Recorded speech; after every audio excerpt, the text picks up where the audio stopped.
episode also contains spoilers for Metamorphosis, which, I don't know, it came out 111 years ago, so you should have read it by now. But if you 111 boop! Yes. 111. 111. If you don't want spoilers for this, don't listen to this episode. Yeah. Listen to our other 14 episodes. Yes. That you should listen to again. Hi everyone, welcome to another episode of The Girls Who Cried Wolf. Hello, if you're watching us on video, I'm gonna give it a wave. You are currently watching us in my living room from a very, very odd angle because you are in my fireplace. Piled on some rocks. Sadly does not work. So today what we're talking about is the Metamorphosis and the kind of idea of surrealist literature and what it is. But before that, I wanted to start off by reading out some Instagram comments that we got on our Instagram. Thank you so much to everyone commenting. Shout out to Pedro, Tatiana, and Luciana for sending us some comments. And I just wanted to read out a comment that Luciana made about the episode. She said, absolutely enjoyed the episode 100%. I love Romeo and Juliet, and yes, it seems to be based on a real love story set in Verona, inspired by the feud and rivalry between two wealthy families. A couple of fun facts. We like when our listeners interact with us. We like hearing some fun facts. Number 1, Juliet's house in Verona did not originally have a balcony. This was added later to her house to attract tourists. If I recollect it right, the play mentions a window, but in the movie adaptation, it seems to have become a balcony. Interesting. The character of Romeo, is based on a youth called Cagnolo, which is Romeo's name sounds better. But yeah, Cagnolo means like little dog. And it's like Romulus and Remus and everything and blah, blah, blah, blah. But yeah, thank you so much for all your comments. We really, really appreciate them. And now Summer's going to give us a lovely summary of the Metamorphosis. So over to you, Summer. Because that is what we're talking about. That is what we're talking about. I did mention that. Did we? Yeah, I did. Okay, I don't know. Okay. Yeah, you did, of course. Yeah, so this was a play written by Kafka, the infamous Kafka. And it's a story that opens with one of the most famous first lines in literature, which is Gregor Samsa wakes up to find himself transformed into a giant insect. Side note, I had to act out this play in Year 9 drama class, and I was said insect. Can you do it for us? No. For our viewers. I was a very shy, what was I, 13-year-old girl? That was not fun. Aww. It was a class. I want to see this. No, I think I was just like riding around. If we get drunk enough, will you do it? We're like Kafka for you. No, yeah. I will not. Cool. Anyway, so despite, yeah, you did try. You can keep trying.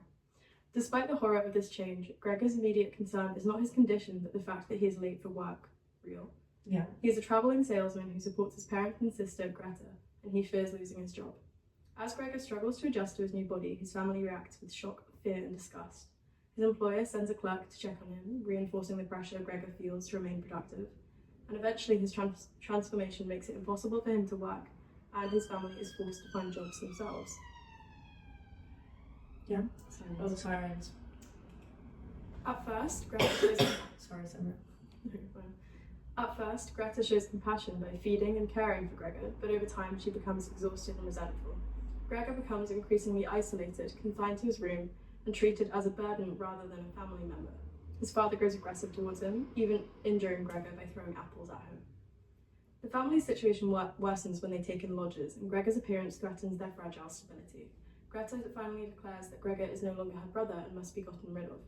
Overwhelmed by guilt and rejection, Gregor retreats to his room and dies alone. After his death, the family feels relief rather than grief. They go on an outing together and begin to plan for a better future, including Greta's prospects for marriage, suggesting renewal at the cost of Gregor's life. It's so sad. Yeah. I remember just reading it and just feeling sad. Yeah. Yeah, I got the Metamorphosis at Shakespeare and Company in Paris. Oh, did you? I did. Nice. But yeah, it's just such a sad. Yeah. I don't know how else to describe it. What would you do if you woke up and you're a bug? Literally die. I would die. Yeah. Oh my god. One of my friends likes to do this thing, and whenever we're somewhere, she's like, "Oh my god, Laura, there's a bug on you," and I start jumping around. I'm like so scared, and then it's my tattoo. I might start doing that. Please don't. It's traumatizing. Yeah, every time I think I have a bug on me. My fault for getting a bug tattoo. I don't love bugs. But yeah, let's have a look at the major themes. So the first one obviously is alienation and isolation. It's the core theme of the novella, short story, I would say, short story. Yeah. Gregor is alienated before his transformation from his work, his family, and his own desires. Becoming an insect makes the alienation visible and physical. Kafka suggests that modern life, particularly under capitalism, something I'd like to talk about, Yes. dehumanizes individuals and reduces them to their economic function. Yeah. And then in terms of identity and humanity, Kafka really challenges the idea that humanity is defined strictly by physical form. So Gregor retains a lot of human thoughts and emotions and moral concerns, but he's still treated as less than a human. And in contrast, the family appears increasingly cruel and emotionally numb, which really raises the question, who is truly inhuman? Yeah. What are we talking about? Work, capitalism, and exploitation. Gregor's value to his family and employer depends entirely on his ability to work. Once he can no longer earn money, he becomes disposable. The story critiques a system where personal worth is measured by productivity, showing how economic dependence destroys genuine human relationships. And then segueing into family and conditional love. The Samsa family's love for Gregor is conditional. While he provides financially, he's tolerated and even relied upon. When he becomes a burden, that love evaporates. Greta's shift from caregiver to accuser is especially important, and it really symbolises how compassion collapses under sustained pressure and responsibility. Another theme is that of power and authority. Gregor's father represents authority and violence. His uniform and aggressive behaviour after returning to work reflects social power structures. The apple, lodged in Gregor's back, is often read as a symbol of permanent guilt and punishment, like in the Bible, reinforcing Gregor's internalized shame. And then, in terms of absurdity in the Kafkaesque, Kafka presents an absurd situation in a calm, matter-of-fact tone.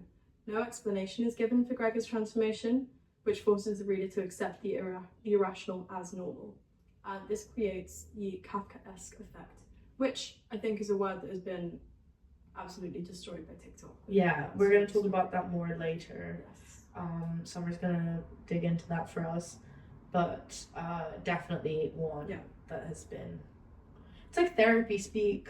Yeah. It's gone a bit too if far. If you're on a date and the man says the word Kafkaesque, run for the hills. If you're on a date and the man knows how to pronounce leather, like, literally run for the hills. Yeah. Run for the hills. Yeah. And if he is like, you actually have to eat sushi, like, you have to dip this fish and not the rice and blah blah blah. You speak from experience. No. Okay. I've gone on 2 dates and one was in a kebab shop. Fair enough. Yeah. No sushi in there. No sushi. Well, there might have been. I just didn't really notice. But yeah, let's look at some major quotes. So we're gonna look at some quotes and then just give us a short summary of why it's important and what it represents. When Gregor Samsa woke up one morning from uneasy dreams, he found himself transformed in his bed into a gigantic insect. This is the famous opening that normalizes the absurd. Kafka's calm tone forces the reader to accept the irrational, establishing the Kafkaesque world where explanation is irrelevant. Quote number 2, he was cut off from human society. So Gregor's physical isolation mirrors his emotional and social alienation, which were things that existed a long time before his transformation. The dehumanizing nature of his job. Gregor's work as a traveling salesman reduces him to a function rather than a person, foreshadowing his literal dehumanization. This is a quote from Greta. She says, "We must try to get rid of it." And her use of it instead of Gregor's name signals to his complete dehumanization and the collapse of these familial bonds. The apple remained embedded in his back. The apple symbolizes lasting punishment and internalized guilt. The wound never heals, just as Gregor's shame never fades. And then the last one we've got is, his opinion that he must disappear was one he held even more strongly than his sister's. So Gregor fully internalizes his family's rejection, and he sees his own death as something of a moral duty. So then we've got some different interpretations, kind of different schools of thought, and concepts and like ways of interpreting the story. So the first of those being alienation in modern society. So his transformation makes visible the isolations already something produced in modern life. He's alienated long before he becomes an insect. His job is exhausting, his relationships are shallow, and his entire identity is tied to work. So the insect body externalizes his social worth. Once he is no longer useful, he is excluded. And this is a reading that really aligns quite closely with Marxist and sociological critiques of modernity. The capitalist and dehumanization interpretation. Gregor becomes a bug because he is already treated like one. Gregor's value is purely economic. Both his employer and his family measure his worth by productivity. Once he cannot work, he becomes disposable. His transformation can be read as a metaphor for how capitalism reduces individuals to labor units, stripping them of dignity and humanity.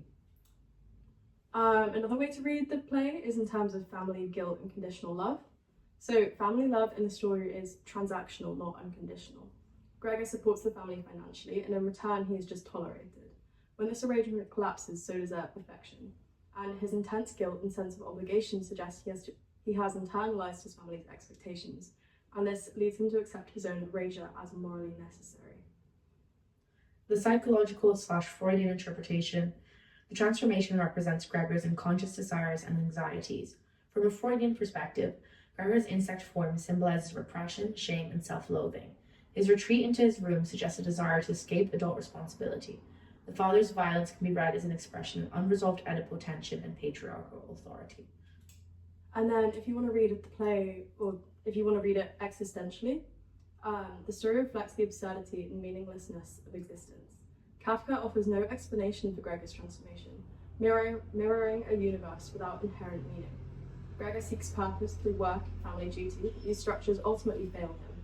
His quiet death underscores the existential idea that meaning is not guaranteed by society. In a religious or allegorical interpretation, Gregor is seen as a Christ-like or sacrificial figure. Gregor sacrifices himself for his family, suffers silently, and dies so others may thrive. The apple lodged in his back echoes biblical imagery of sin and punishment. However, Kafka undermines redemption. Gregor's death saves his family members, materially and not morally. Sorry. And then if you want to look at it through a lens of disability studies, the story really works to critique how society treats individuals who happen to be disabled. So Gregor's condition can be read as a sudden disability. The family's initial attempts at care fade into frustration and resentment, exposing how support is withdrawn when care becomes inconvenient. Gregor is excluded not because he is dangerous, but because he disrupts normal life. And finally, the authorial/biographical interpretation is that Gregor reflects Kafka's own life and anxieties. Kafka had a strained relationship with his authoritarian father and worked in a job he disliked. Gregor's obedience, guilt, and sense of entrapment echo Kafka's letters and diaries. While not definitive, this reading adds some emotional depth. Fab. So plenty of ways to read the Metamorphosis. But yeah, I wanted to talk a little bit more about the Kafkaesque and what exactly that means. So it's a term that describes situations that are absurd and illogical, yet treated as normal. Oppressive or nightmarish, often involving authority. Inescapable with no clear explanation or solution, and emotionally flat in tone even during extreme events. So kind of the key idea here is that the individual is trapped in a system that is confusing, indifferent, and hostile, and no amount of reason or effort can lead to any justice or clarity from that. And then if we want to look at this in the Metamorphosis, that absurd event that's treated as ordinary is him obviously waking up as an insect, which is quite horrifying. But the narration treats it as some kind of routine, as if it's nothing out of the ordinary. He worries more about missing work than about his own transformation. And the irrational very quickly becomes normal, and the truly disturbing thing is how quickly everyone accepts that. Do you want to do some of these? Or should I do them? Go ahead. Okay. And then if you want to look at bureaucracy over humanity, rules and obligations matter more than human suffering. So the fact his obligations to go to work outweigh his pain. And obviously the office clerk visits his home to reprimand him for being late, showing zero concern for his well-being. And institutional authority is rigid, impersonal, and absurdly insensitive. And then power without explanation. So there are lots of authority figures that dominate without justification or accountability. And Gregor's father, being one of these, attacks him violently, never explaining why such force is necessary. Power operates very arbitrarily, and resistance to this is impossible. And there's also guilt without crime. So Gregor feels shame and responsibility even though he's done nothing wrong and didn't transform by his own volition or willingly in any way. He believes he must die to relieve his family of the burden he's become, and the individual internalizes blame in a system that offers no clear rules. I haven't read the trial. Do you want to talk about that? Yeah, so beyond the Metamorphosis, some other famous works by Kafka are The Trial and the Castle. So in The Trial, Joseph K is arrested and prosecuted without ever being told his crime, and the legal system there is vast, opaque, and impossible to challenge. In The Castle, K attempts to access bureaucratic authority, but is endlessly delayed and redirected. This is endless procedures with no resolution. So modern, or, oh, sorry, you do that. Yeah. No, go ahead. So if we want to look at some examples of the Kafkaesque in the modern or the everyday, you can consider being trapped in an automated phone system that never leads to a human. That harks back to the castle. Endless paperwork where rules change without notice. Algorithms deciding outcomes like loans, bans, grades with no explanation. Job requirements that are impossible to meet, yet strictly enforced. And these all mirror Kafka's worlds. These are systems that control people without caring about them. So now we're going to talk a bit about surrealism. And it's important to note that Kafka was not surrealist, and we will go on to it, get onto why, but he is kind of surrealist. Yeah. I mean, I think the Kafkaesque is something that's really been, like, taken as something that it's not and morphed into something that it's not. And it's like, oh, this is so Kafkaesque, and it's like, no. You're a man in a leather jacket with Emily Ratajkowski's My Body. Yeah, Like, you are not Kafkaesque. Well, it is kind of Kafkaesque if you. It's fucking depressing. Yeah. What society we live in. Interacting with them. The formative males, yeah. Because you feel like you're stuck in a loop. Yeah. Absurdity. Abnormal. We should do an episode on absurdism. Have you ever read any Camus? Bits and pieces. I read a bit of The Myth of Sisyphus. Oh, I love that book. I always also get sponsored ads for a Sisyphus necklace. Oh. Which, like, the clasp is like Sisyphus and then the boulder, and you can like alter the length. That's actually quite cute. Isn't it? That's really like, sweet. I met a guy once when I was in Barcelona on the beach, and he was just telling me about how he wanted to get a Sisyphus tattoo on his like V-line, and I was like, that is so bad. No. He was like, because then he'll push the boulder up, and my V-line will be the mountain. And I was like, first of all, I was like, where's it at? Yeah. Because I wasn't. But also, I feel like that's not something I want to tie myself to permanently. Yeah, no. Like Sisyphus. Yeah, have you read it? Love it and love to like think about it, but I don't want that on my body. Like something Yeah, that's no. gonna like, stay with me. It's depressing. It's very sad. It's very sad. Yeah. I'm thinking I about would get a tattoo of Sisyphus with the boulder at the top of the mountain. Yeah, that would be before he gets crushed. Yeah. I don't want him struggling or him getting I don't want no Sisyphean I don't want nothing anything on to do me. with that. Yeah. Like, none of that. I would get Camus' face. Where? Don't know. I'd get it on my bicep, and then I'd get a cigarette here, and I'd move it so he could be smoking a cigarette. Yeah. That's what I would do. Right, back to the podcast. Yes. So, let's talk about surrealism. So, yes, Kafka is not surrealist, and we're going to go into what surrealism. We're going to go into surrealism and explain why. Yeah. We're going to explain why. I think you could say that he anticipated it and definitely shows elements of it. No, he's definitely proto-surrealist. I agree with you on there. Technically speaking, you can't call him surrealist. No, technically speaking, you can. We're going to talk about it anyway. So, what is surrealism? Surrealism is an artistic and literary movement that began in the early 20th century, focused on expressing the unconscious mind, dreams, and irrational ideas. It officially started in 1924, when the French writer André Breton published the Surrealist Manifesto in Paris. Therefore, Kafka is not surrealist because the Metamorphosis came out in 1915. So it's just about 10 years earlier, so that's why it's proto-surrealist. The core ideas of surrealism are inspired by the psychology of Sigmund Freud. They explore dreams, fantasies, and the unconscious. It rejects strict logic and rational thought, combines the unexpected or strange elements, and often feels dreamlike, bizarre, or symbolic. Surrealists believe the unconscious mind was the key to true creativity. And not to get pedantic, but just be aware, because a lot of people confuse surrealism with Dadaism. Yeah. And like Dadaism is like the urinal. Yeah. And surrealism is like Magritte. Yeah. Like this is not a pipe. That's Yeah. surrealist. Yeah. To give you an idea. So yeah, in art, some famous surrealists include Salvador Dali, so that's the melting clocks and the persistence of memory. Rene Magritte, he's the man with the apple, the pipe. So he did the big eye with the clouds. Sorry, I did this for art A level, so I'm quite. Yeah. And then Max Ernst, who used a lot of unusual textures and dream imagery. Surrealist art often shows floating objects, distorted figures, strange landscapes, and juxtapositions that don't normally go together. Would you like to talk about Surrealist literature? Yeah, so, Surrealist literature came about because a lot of writers were experimenting with automatic writing. So this is writing without conscious control. Have you ever tried it? It's crazy. Weird stuff comes out. No, I think you should sit down and just write for 15 minutes and see what comes up. Because it is crazy. Okay. Yeah. And then they also experimented dream narratives and unexpected imagery.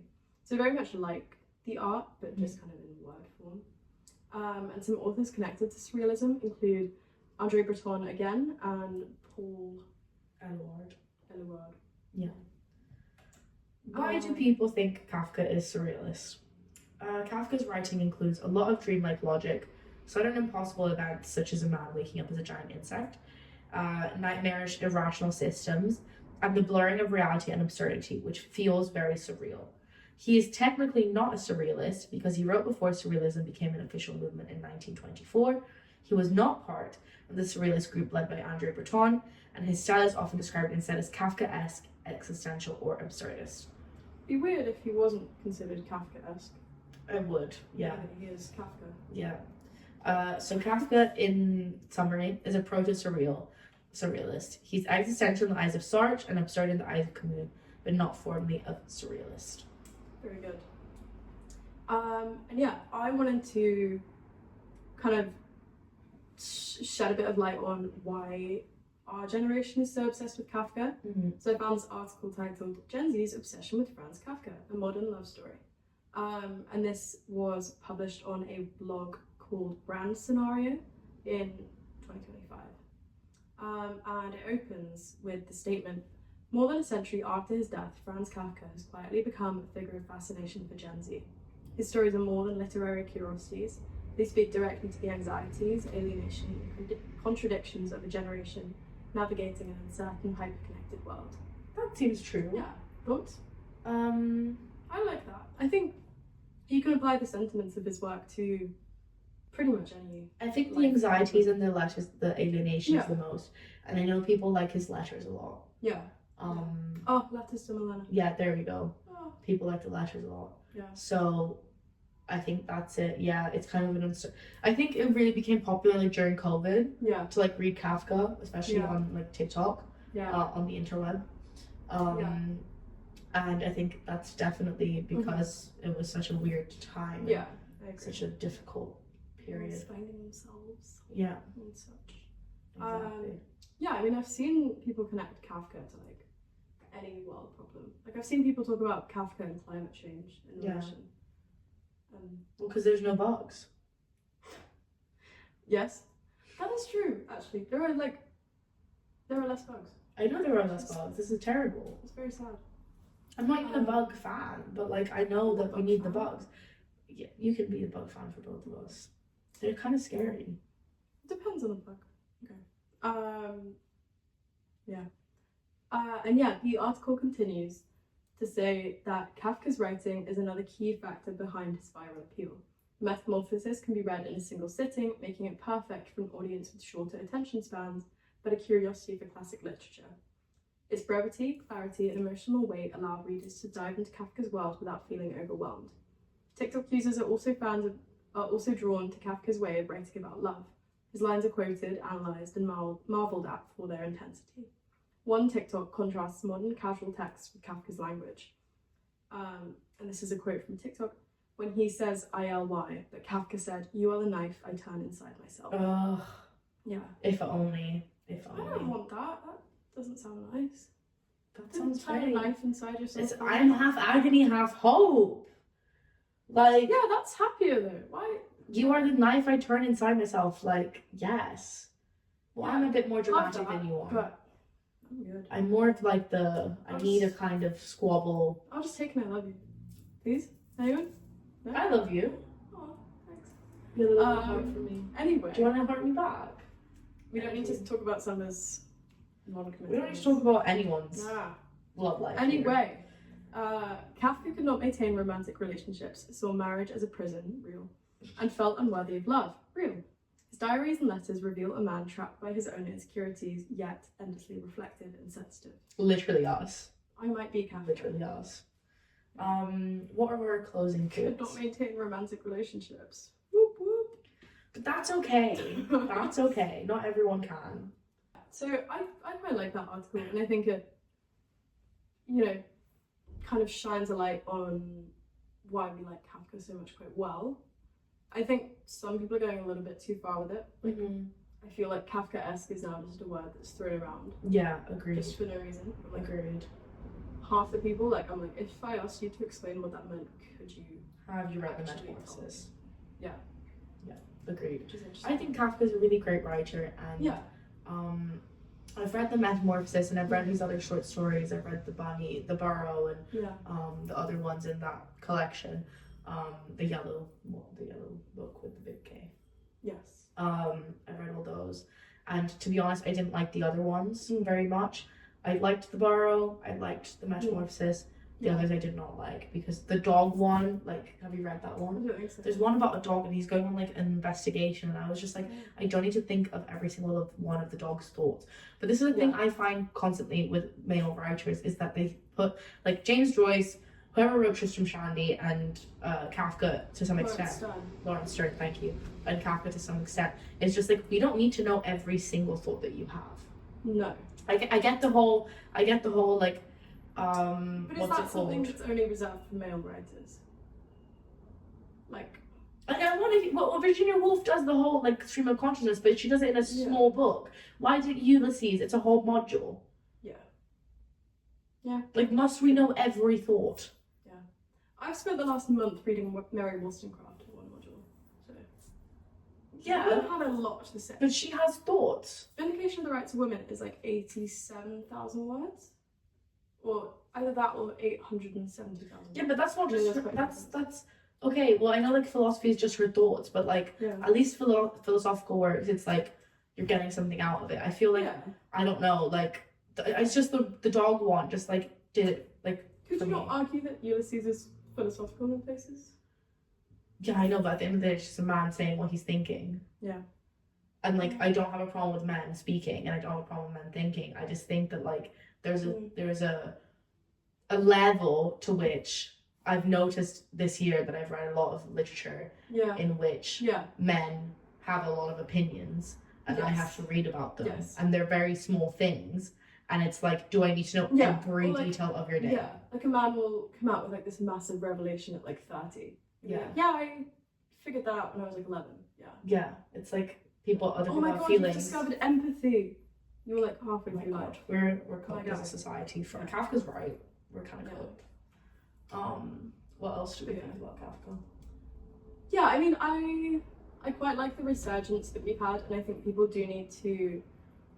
I think it's quite nice that collectively we're having a bit of a return to classic literature, which again I think is something we've seen spike since COVID with the rise of book talk, which is now, I hate it, but I think the premise of it and the premise of returning to classic literature and people like Kafka is a good thing. Yeah, agreed. But Yeah. I think everyone should read Kafka. yeah, I think so. Even if you don't like it, at least you can read it. And Yeah. the Metamorphosis is only, what, 40 pages? Something like that. It's not a long book. It is a novella, actually. I checked. It's not a short story. But yeah, it's not very long. Yeah. You can read it. I should reread it to be fair. It's been a while. It's in the Shoreditch Library and the Battersea Park Library, apparently.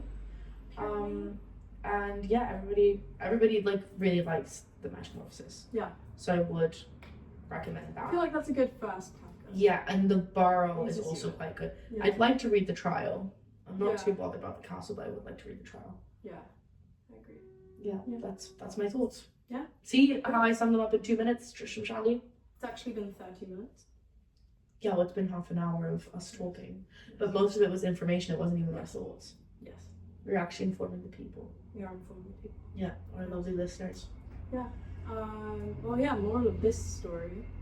go read Kafka. Yeah. Pretty much. Go read some Kafka. Yeah. What do And we also, have to his say? name is just fun to say. Kafka. Franz Kafka. Anyway. Anyways, Ooh, thank you for Question. Why are the sunglasses in your coffee table so small? I don't know, they're Danny's. They're They're not my tiny, sunglasses.